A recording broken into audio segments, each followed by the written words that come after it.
Practice slow, practice slow. Practice slow. Every piano teacher I've ever had has said the solution to most problems is to just practice slower. But the problem? It's boring as to the point where, at least for me, it just wasn't fun to practice. I wasn't excited about going to the piano. That is, until I started doing these three things I'm going to show you today. And be sure to stick around to the end because I'm going to show you a bonus tip that's going to 10x how much you get from these three techniques. Tip number one is to isolate. No, I'm not talking about COVID times, but isolate your piece of music into sections, because I think the biggest problem with teachers just telling their students to practice slowly and that's it is there's not a lot of direction. It'd be kind of like sending somebody off into the desert and saying, oh, just bring some water with you and walk around and don't find some shade, don't overtax yourself and you'll be fine.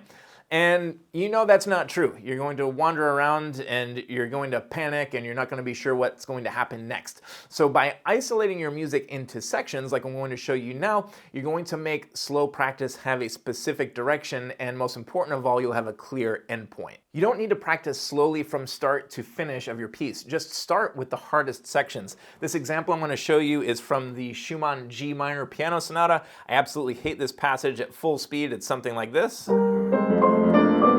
And even there, I think I missed a note or two. So I'm gonna break this up and I'm just going to practice it very slowly like this.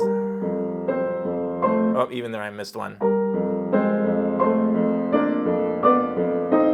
Now here's the important bit. Yes, I practiced that a little slower, it was more accurate, but you want to have a specific goal here. In this case, I might say, I'm going to play this perfectly 10 times in a row slowly before I move on to something else. I'm not going to do that for you now, but I might challenge myself to go even slower.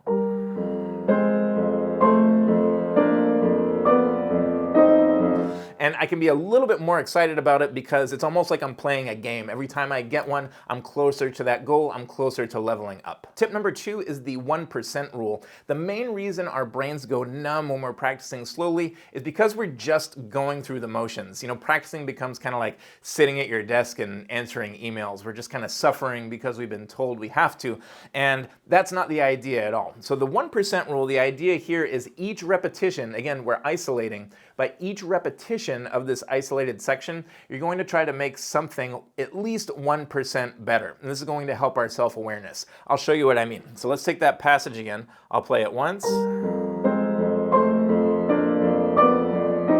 All right, now on this next one, I think I'll focus on more of a smooth motion in the right hand. Whoops, here we go. I didn't feel great about that, so I'm going to do it again.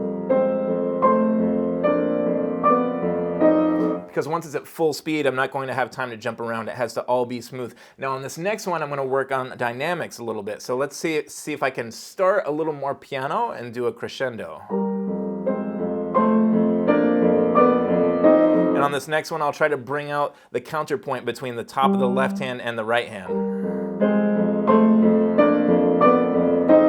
And so with each repetition, by trying to improve one thing by the tiniest bit, you increase your self-awareness, you get more out of each rep, and you're actually making progress with your slow practice. And tip number three is to add a little bit of random chance. Our brains love unpredictability. That's one reason why you're probably hooked to your phone, social media. We're always wondering what's going to happen. Is it good news? Is it bad news? And we can add an element of that to our piano practice. So what I like to use is a 10-sided die. I'll put a link in the description if you want to grab a pack on Amazon. They're super cheap. And the idea here is when I'm picking a passage for slow practice, I'll roll it, and whatever it lands on, that's the number of times I'll play slowly. My only rules are if you get a 0, that's lame, so a 0 is 10, a 1 is 11. If you land on 2, then that means roll again, because we want to get at least 3 repetitions, otherwise, what's the point? So I'll take my die, I'll give it a good roll, and I landed on 5. So I'd play this 5 times. I'm not gonna do it live, so I'm just gonna fast forward.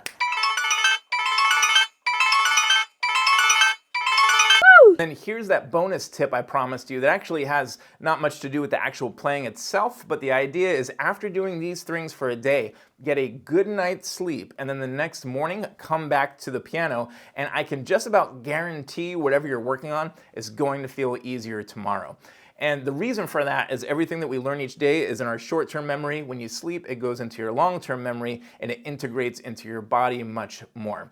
And by going to the piano the next morning, when you feel that it's easier the next day, we actually feel that progress. We spark that excitement, and then it's easier to go back to the piano the next day. So make sure you give these a try today, get a good night's sleep, and comment on this video tomorrow to let me know if this helped. And then to bring this all together, I have another video here where I go through what I think is the ultimate practice routine that actually has nothing to do with the playing, that's gonna tie all this together. Thanks for watching, and I'll see you there.